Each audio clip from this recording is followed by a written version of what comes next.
Hello students, online classes में आपका स्वागत है। आज हमारा चैप्टर है द्विघात समीकरण। पहले वाले क्वेश्चन चैप्टर में हमने पढ़ा था रैखिक समीकरण, जिसमें चर राशि की घात एक होती थी। लेकिन यहाँ पर द्विघात समीकरण में द्विघात यानी कि जिस समीकरण में चर राशि की घात 2 होगी तो वो द्विघात समीकरण होता है। तो कैसे? जैसे अगर हमारे पास कोई एक समीकरण है x² + 4x + 1 = 0, तो यहाँ पर क्या है, x की घात 2 है और x की घात 2, तो ये वाला समीकरण क्या हो जाएगा, द्विघात समीकरण।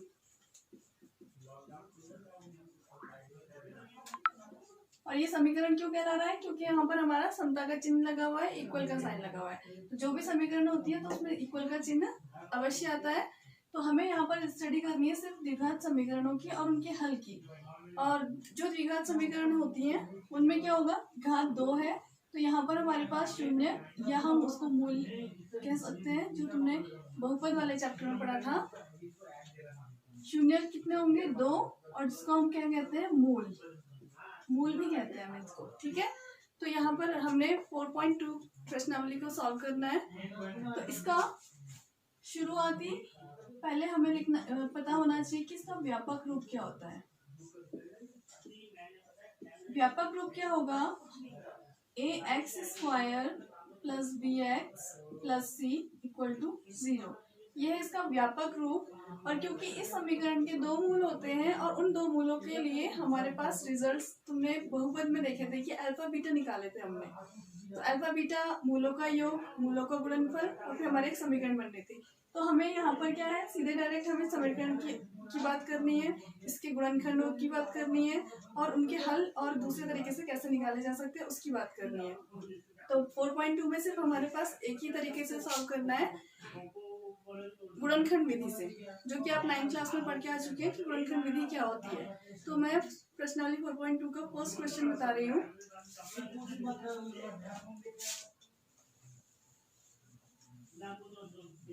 यहाँ पे हमारी प्रश्नावली चलेगी 4.2।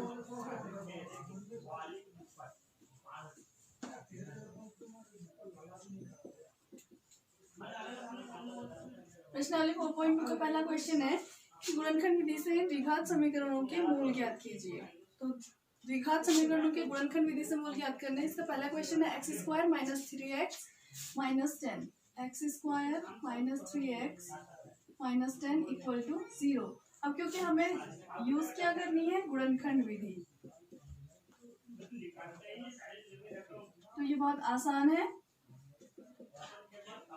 क्या किया जाता है, हमें देखना है कि इसका मध्य पद क्या है और अंतिम पद क्या है। अंतिम पद है 10, तो यानी कि 10 के ऐसे गुणनखंड किए जाएं कि उनको, क्योंकि ये चिन्ह माइनस था तो माइनस का मतलब है घटाकर हमारे पास 3 आ जाए और गुणा करके 10 आ जाए। तो इसके 2 गुणनखंड क्या हो सकते हैं, 5 और 2 हो सकते हैं, और 5 में से अगर हम 2 घटाते हैं तो हमें 3 मिलता है। तो ये बहुत ईजी तरीका है किसी भी द्विघात समीकरण के हल ज्ञात करने के लिए, कि हमें अंतिम पद देखना है कि वो नेगेटिव है तो घटेंगी संख्याएं, अगर ये पॉजिटिव होता तो ये जुड़ जाती।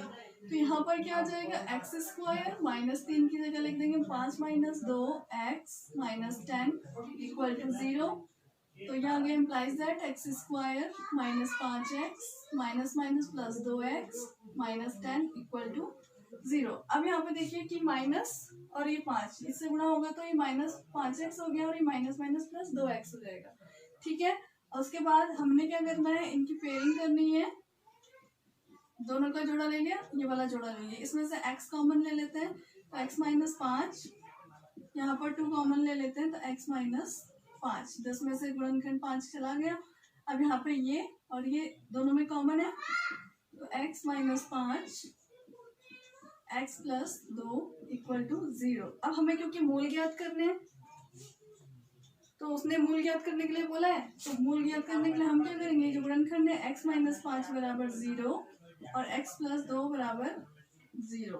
तो x की वैल्यू आ गई, x = 5 और x + 2 = 0 का मतलब यहाँ पे सीधा हम ले लेते हैं x = -2। तो हमारे पास 2 मूल ज्ञात हो गए, एक x = 5 और एक x = -2। सेकंड क्वेश्चन है हमारा 2x² plus x minus 6 is equal to 0। अब यहाँ पर देखना है, क्योंकि देखिए यहाँ पर था, यहाँ -10 था और यहाँ पर x का गुणांक 1 था। अब यहाँ पे देखिए कि x का गुणांक 2 आ गया और यहाँ पे 6 है, तो हमने यहाँ पे क्या करना है, पहले इसको और इसको गुणा करना है। 2 गुणा 6 यानी कि 12। अब इस 12 को देखना है कि ये -6 था तो ये -12 हो गया। अब हमारे पास रिजल्ट आना चाहिए घटाकर -12 और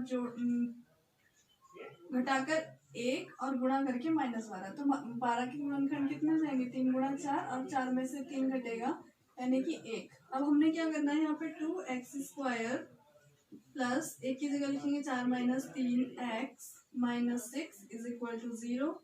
तो ये आ जाएगा 2x² plus 4x minus 3x minus 6 is equal to 0। 2x इसमें और इसमें 2x कॉमन है, ये दोनों जोड़ लेंगे, ये दोनों जोड़ लेंगे, तो यहाँ पर आ जाएगा x प्लस 2 माइनस 3 कॉमन लेंगे, x plus 2 equal to 0। x plus 2 common है तो x प्लस 2 फिर आ जाएगा 2x माइनस 3 इक्वल टू 0। हमारे पास गुणनखंड आ गए x प्लस 2 इक्वल टू 0 और 2x minus 3 is equal to 0। तो x इज इक्वल टू आ गया -2 और दूसरा आ गया 2x is equal to 3 implies that x is equal to 3/2। तो ये हमारे पास दोनों मूल आ गए। अब हमारा तीसरा प्रश्न आता है √2x² plus 7x।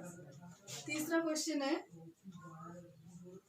√2x² plus 7x plus 5√2 equal to 0। तो देखिए यहाँ पर हमने क्या किया था कि ये अंतिम पद, अचर पद और x² के गुणांक को गुणा किया था, -12 आया था। वैसे ही यहाँ पर भी करना है, 5√2 और √2 को गुणा करना है। अगर x² का गुणांक कुछ भी है तो उसे इस वाले पद को लास्ट वाले को गुणा करके ही लिखना है। तो यहाँ पर इनका गुणनफल आ रहा है √2 गुणा 5√2। ये आ गया 5 गुणा √2 गुणा √2 2 5 दूनी 10। इसका मतलब हमारे पास गुणा करके 10 आना चाहिए और जोड़कर, क्योंकि यहाँ पे धनात्मक चिन्ह है तो अब यहाँ पर जुड़ेंगे। तो यहाँ पर अगर जुड़ रहे हैं तो यहाँ पर जोड़कर हमारे पास 7 आना चाहिए। तो यानी कि 5 + 2 = 7। तो इसका मतलब हमने यहाँ पे क्या करना है, 7 की जगह पे √2x² प्लस 7 की जगह लिख देंगे 5 + 2x प्लस 5√2 इक्वल टू 0। तो ये आ जाएगा √2x² plus 5x plus 2x plus 5√2 equal to 0। अब वापस जोड़े बनाने हैं, बहुत आसान है। अब देखिए यहाँ पर क्या कॉमन है, हमारे पास सिर्फ x कॉमन है, क्योंकि यहाँ पे √2 और x बचा प्लस 5 और प्लस यहाँ पे क्या कॉमन है 2 और यह है √2। तो इसको क्या करेंगे, इसको लिख लेंगे √2 का वर्ग। √2 का वर्ग 2 ही होता है, क्योंकि हमें दोनों में से √2 कॉमन लेना है तो हम √2 बाहर ले लेते हैं। ये हो जाएगा √2x plus 5 equal to 0।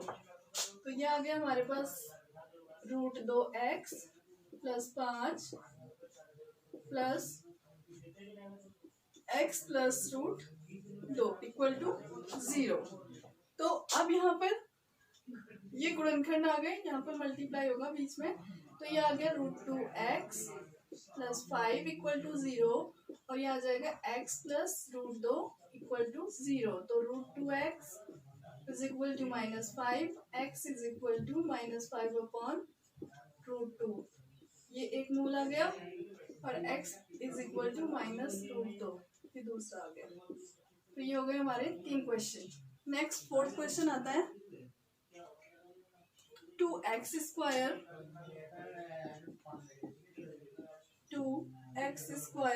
Minus x plus 1/8 equal to 0। अब यहाँ पे क्या करेंगे, सबसे पहले इसको हमने सॉल्व करना है। तो यहाँ पर इसका लॉसर ले लेते हैं, क्योंकि बट्टे में है हमारे पास 8 दूनी 16 x² minus 8x plus 1/8 equal to 0। तो ये आ गया हमारे पास 16x² माइनस 8x प्लस 1, 8 को इधर शिफ्ट कर दिया वो 0 हो गया। अब यहाँ पे देखिए कि प्रथम पद में 16 है और सेकंड में 1 है, तो 16 को गुणा करना है 1 से, कितना आ गया 16। अब 16 के गुणनखंड, क्योंकि यहाँ पे धनात्मक है, बीच वाले मध्य पद में दोनों संख्याएं जुड़ जाएंगी, तो जुड़ेंगी, तो इसका मतलब 16 के गुणनखंड 4 गुणा 4, यानी कि ये गुणा करके 16, 4 + 4 = 8, तो हमारे पास 8 की जगह 4 + 4 लिख देंगे, तो ये आ गया 16x² - 4 + 4 x + 1 = 0। 16x² - 4x - 4x + 1 = 0। यहाँ पर 4x कॉमन ले लेते हैं, x - 1 - 1 कॉमन ले लेते हैं, यहाँ पे 4x कॉमन लेंगे तो 16 में से 4 गुणा 4, तो 4 बाहर आ गया, 4 अंदर बचेगा, और यहाँ पर कुछ भी कॉमन नहीं है तो -1 कॉमन ले लिया, और यहाँ बचा 4x - 1 = 0। तो अब 4x - 1 4x - 1, तो ये आ गया 4x - 1 × 4x - 1 = 0, तो ये आ गया 4x - 1 = 0, दूसरा आ जाएगा 4x - 1 = 0, तो ये आया 4x = 1, तो x = 1/4, 4x = 1, तो x = 1/4, तो ये हमारे मूल आ गए। ये हो गए हमारे पहले क्वेश्चन के 4 पार्ट। 5th क्वेश्चन है अब इसका लास्ट।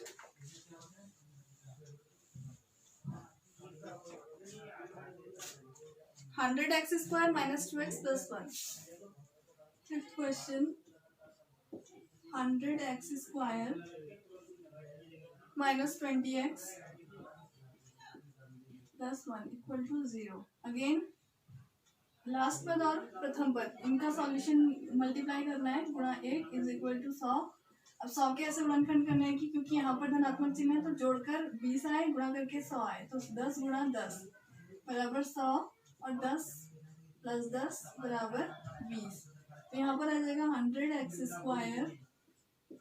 + 10x + 1 = 0। 100 को लिखेंगे 10² x² - 10x - 10x + 1 = 0। 10x common ले लेते हैं इन दोनों में से, और इसमें से 1 कॉमन लेंगे, तो यहाँ बचा 10x - 1, यहाँ पर से -1 कॉमन लेंगे, 10x - 1 = 0, तो ये 10x 10x, तो 10x - 1 ब्रैकेट में 10x - 1 = 0, 10x - 1 = 0 एक बार, और 10x - 1 = 0, तो 10x = 1, x = 1/10। Second, 10x = 1, x = 1/10, तो ये हमारे दो मूल आ गए, x = 1/10 1/10। चलिए अब आते हैं हम तीसरे प्रश्न में। इसका सेकंड क्वेश्चन उदाहरण का ही है, तो उसे नहीं हल करना है। तो तीसरे क्वेश्चन में आते हैं, ऐसी दो संख्याएं ज्ञात कीजिए जिनका योग 27 हो और गुणनफल 182 हो। तो हम मान लेते हैं, प्रश्न संख्या 3 है, माना प्रथम संख्या बराबर x। अब क्योंकि दोनों संख्याओं का योग बोला है 27, तो यानी कि दूसरी संख्या कितनी हो जाएगी 27 - x, क्योंकि दोनों को जोड़ना है, तो द्वितीय संख्या हो जाएगी, दूसरी संख्या लिख लें या द्वितीय संख्या लिख लें, द्वितीय संख्या बराबर 27 - x। 27 - x क्यों करा, अगर मैं इन दोनों संख्याओं को जोड़ दूं तो x से x कैंसिल, तो योग कितना आ गया 27 आ गया, तो यानी कि हमारी पहली संख्या अगर x है तो दूसरी संख्या 27 - x हो जाएगी। और अब है इनका गुणनफल। प्रश्नानुसार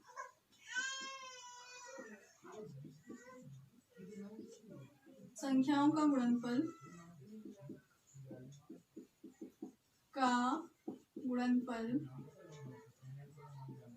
बराबर 182 है। तो हमने क्या करना है, दोनों संख्याओं को गुणा कर देना है, x × 27 -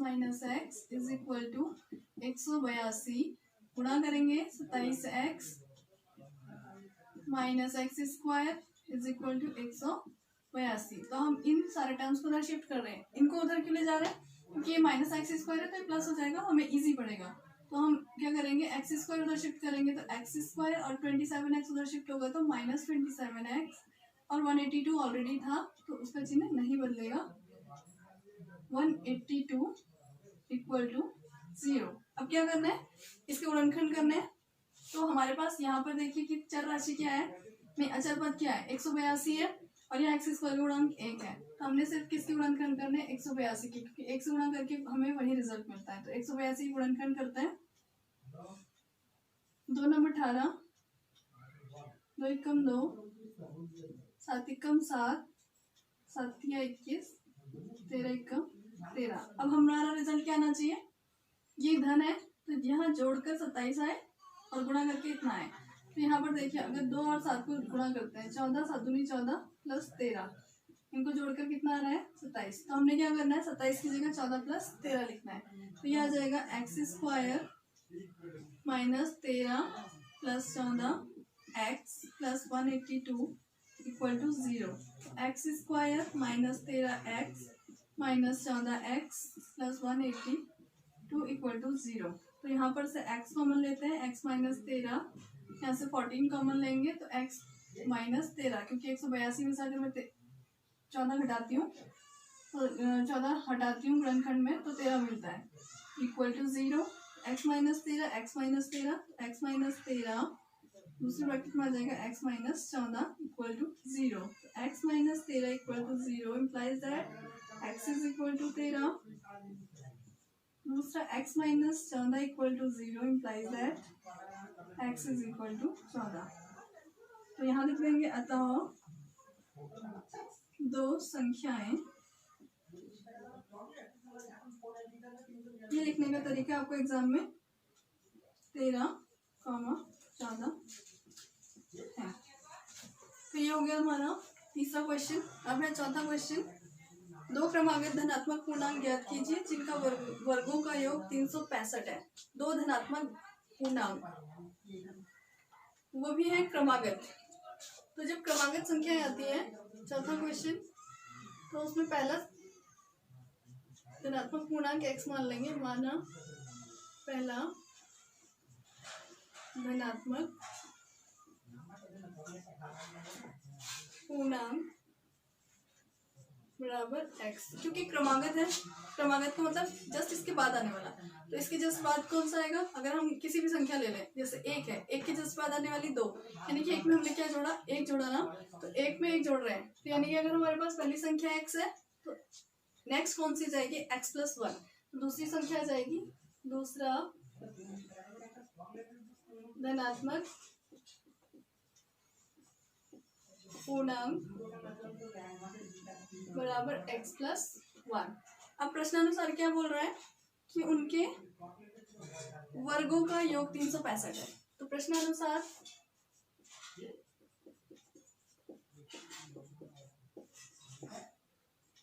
वर्गों का योग यानी कि पहली संख्या का वर्ग प्लस x प्लस 1 का वर्ग का योग 365 है। यहाँ पर योग बोला है तो जोड़ देंगे, योग मतलब जोड़ना होता है। अगर सपोज अंतर बोला होता तो हम क्या करते, घटा देते, माइनस आ जाता। अंतर का मतलब ऋणात्मक, घटाना, और योग का मतलब जोड़ना।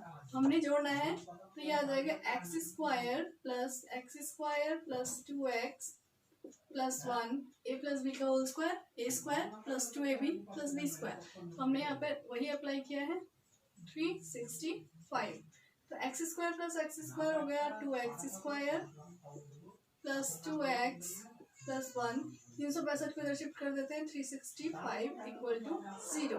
तो यहाँ पर आ जाएगा 2x स्क्वायर प्लस 2x, 365 में से माइनस करेंगे 364 इक्वल टू 0। 2 कॉमन ले लेते हैं, x square plus x minus 2 का भागा देंगे, 2 एकम 2, 2 अट्ठे 16, 2 दूनी 4 इक्वल टू 0। तो ये आ गया हमारे पास नया समीकरण, x square plus x minus 182 equal to 0। पुनः यहाँ पर 182 था, यहाँ पर 27 था, जबकि यहाँ प्लस था, ठीक है।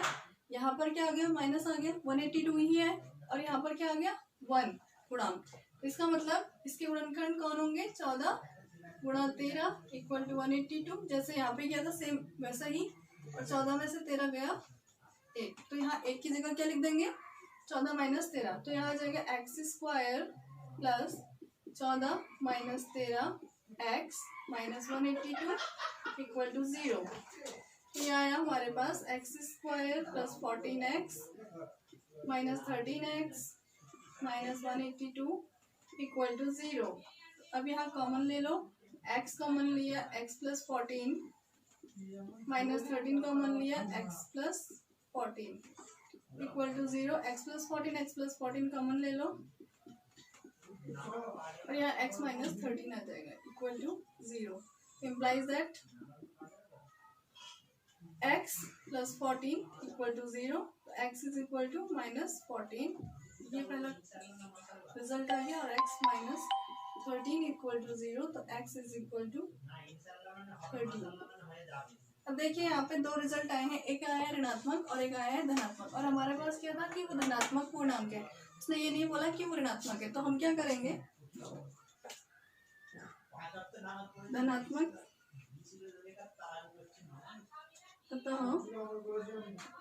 धनात्मक पूर्णांक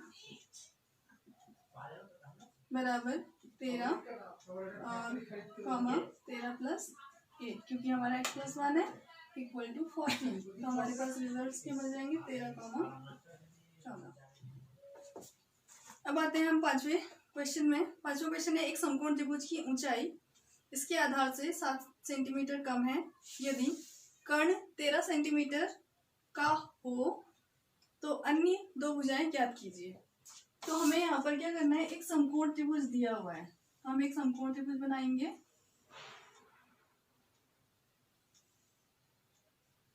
क्वेश्चन नंबर है 5।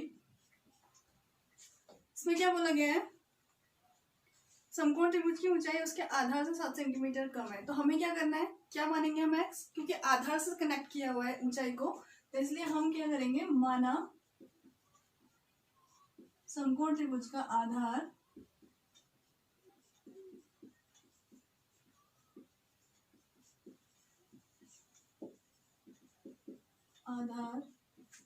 बराबर x। तो यहाँ पे समकोण त्रिभुज का आधार x है, और हमें पता है समकोण त्रिभुज का आधार ये होता है, लंब ये होता है और कर्ण ये होता है। तो कर्ण हमें दिया है 13 और ऊंचाई दी है x प्लस 7 कम है, तो x माइनस 7, तो त्रिभुज की ऊंचाई हो जाएगी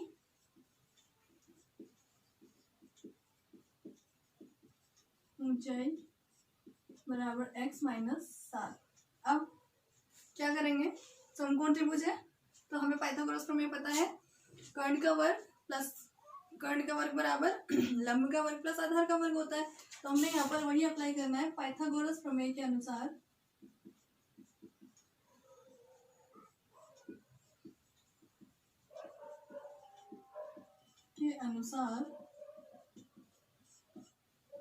कर्ण का वर्ग बराबर लंब का वर्ग प्लस आधार का वर्ग।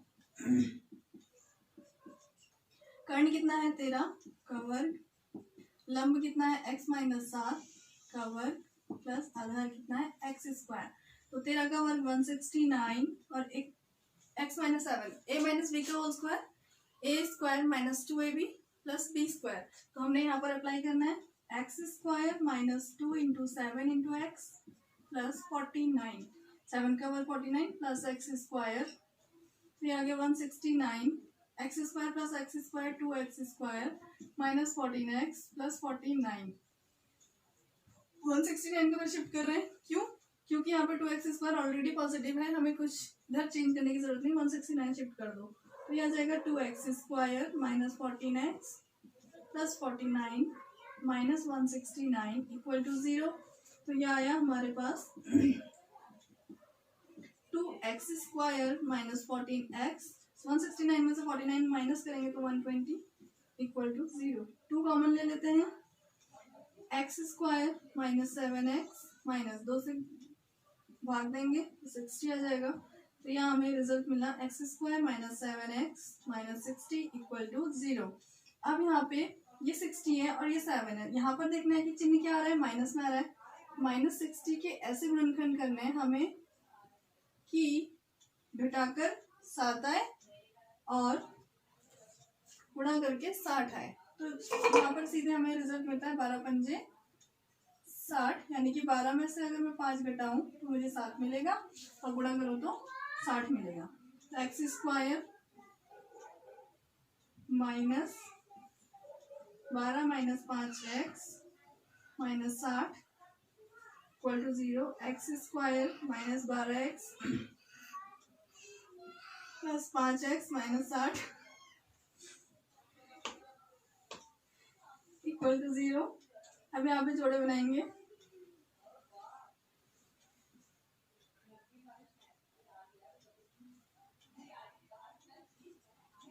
x माइनस 12 प्लस 5 को हम ले लेते हैं x minus 12 equal to 0। x minus 12 common है तो x प्लस 5 और x माइनस 12 इक्वल टू 0।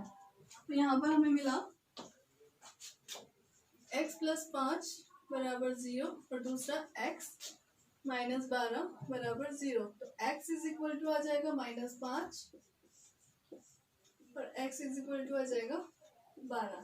अब क्योंकि ये लंब कण है तो ऋणात्मक तो हो नहीं सकते, तो हमारे पास रिजल्ट क्या है, x है, उसकी आधार हो जाएगा। तो इसलिए हमारे पास आधार आ गया बराबर x बराबर 12। अगर सेंटीमीटर में दिया है तो सेंटीमीटर लिख देंगे, नहीं तो इकाई लिख देंगे। सेंटीमीटर में गिवन है तो सेंटीमीटर, और यहाँ पे ऊंचाई आ जाएगी x माइनस 7, इसका मतलब 12 में से 7 घटा देंगे, ये आ जाएगा 5 सेंटीमीटर। तो ये आ गया हमारे पास इसके रिजल्ट्स। अब हमारे पास नेक्स्ट क्वेश्चन आता है। एक कुटीर उद्योग एक दिन में कुछ बर्तनों का निर्माण करता है। एक विशेष दिन यह देखा गया कि प्रत्येक नग की निर्माण लागत उस दिन के निर्माण किए गए बर्तनों की संख्या के दोगुने से 3 अधिक थी। यदि उस दिन की कुल निर्माण लागत 90 थी तो निर्मित बर्तनों की संख्या और प्रत्येक नग की लागत ज्ञात करनी है।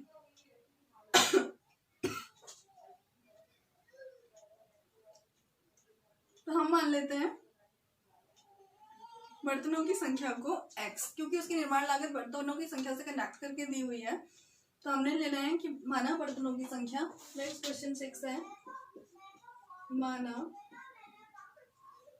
बर्तनों की संख्या बराबर x। बर्तनों की संख्या दी है x और बर्तनों की संख्या की जो निर्माण लागत है, जितने बर्तन बन रहे हैं उसकी निर्माण लागत भी उतनी होगी, कॉस्ट, और उन बर्तनों की संख्या को अगर निर्माण लागत से गुणा कर दिया जाए तो कुल लागत मिलती है। तो प्रत्येक नग की निर्माण लागत उस दिन के निर्माण किए गए बर्तनों की संख्या के दुगने से 3 अधिक है। तो यहाँ पर आ जाएगा निर्माण लागत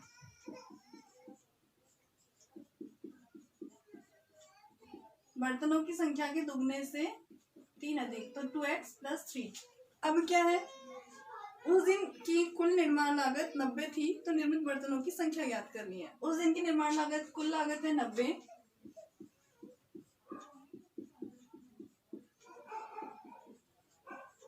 और यह है प्रत्येक बर्तन की, एक बर्तन की निर्माण लागत है ये। प्रत्येक बर्तन की निर्माण लागत इतनी है, कुल लागत इतनी है। तो यानी कि अगर हम निर्माण लागत को इसकी बर्तनों की संख्या से गुणा कर दें तो हमें रिजल्ट कितना मिलना चाहिए, 90। तो हमने क्या करना है, x गुणा 2x plus 3 is equal to 90। तो यहाँ पर आ जाएगा 2x square plus 3x is equal to 90। तो 2x square plus 3x minus 90 equal to 0। अब क्या करना है, इसके गुणनखंड करना है। पहले में x स्क्वायर का गुणा 2 है, ये है 90, तो हमने 90 और 2 को गुणा कर दो, कितना आ गया 180, और क्योंकि ये माइनस है तो यानी कि माइनस 180। माइनस का मतलब क्या है कि बीच के जो बीच का मध्य पद है वहां पर संख्याएं घटेंगी। अब हमें 180 के ऐसा गुणनखंड करना है कि घटाकर तो 3 है, गुणा करके 180 है। तो हम देखते हैं कि क्या आते हैं इसके रिजल्ट्स में। 2 नंबर 18 2 चक्को 8, 2 पंजे 10, 5 9 45, 3 तिया 9, 3 एकम 3। तो यहाँ पर आएगा हमारे पास 2x² प्लस यहाँ पर क्या लिखें -90। तो 2 दूनी 4, 4 पंजे 20, 3 तिया 9, 20 में से अगर मैं 9 घटाऊं तो मुझे 11 मिलेगा, ये नहीं हो सकता। फिर 2 दूनी 4, तिया 12, 12 और यहाँ पे इसको और इसको गुणा करें, 5 तिया 15, 15 में से अगर 12 घटाऊं तो मुझे 3 मिल रहा है और 15 और 12 को गुणा करके मुझे कितना मिलेगा 180। तो ये निकालने का तरीका है कि हमें अगर मध्य पद में क्या घटाएं क्या जोड़ा, अगर मैं इनको गुणनखंड मान के लेती हूँ तो मुझे 11 यानी कि रिजल्ट में 11 होना चाहिए था, लेकिन यहाँ पे तो 3 है। तो 3 है इसका मतलब कि 15 में से 12 को घटाना है। तो यहाँ पर आ जाएगा 2x² प्लस यहाँ पे लिख देंगे 15 - 12 घटाकर 3 आ गया, तो 15x - 12x - 90 = 0, तो 2x। अब यहाँ पे जोड़ा इस तरीके से ले लेता है, तो यहाँ पे 2 और यहाँ पे 15 है, कुछ भी कॉमन नहीं है, सिर्फ x कॉमन है, तो हमने यहाँ पे सिर्फ x कॉमन लेना है। x कॉमन ले लेते हैं, 2x + 15 माइनस, अब यहाँ क्या कॉमन लें, यहाँ पर आएगा 6 कॉमन, क्योंकि 6 का भागा 12 में भी जाता है, 90 में भी जाता है, 15 6 का 90 होता है, तो 6 कॉमन ले लो। 2x क्योंकि तो -12 आ चुका है, तो -12 आ चुका है, अंदर का चिन्ह बदल जाएगा, प्लस हो जाएगा, तो यहाँ पर आ गया 2x + 15 = 0, 2x + 15, 2x + 15, तो इम्प्लाइज दैट 2x + 15 एक ब्रैकेट में, x - 6 दूसरे ब्रैकेट में, तो 2x + 15 = 0, 2x = -15, x = -15/2, तो ये x के रिजल्ट आ गया, और x - 6 = 0, इम्प्लाइज दैट x = 6। अब ये क्या है, x का मान -15/2, जबकि बर्तनों की संख्या ऐसे ऋणात्मक मान में नहीं हो सकती है, तो हमारे पास क्या हो जाएगी, बर्तनों की संख्या 6 हो जाएगी, और निर्माण लागत देखेंगे क्या आती है, तो यहाँ पर आ जाएगा हमारे पास, अतः बर्तनों की संख्या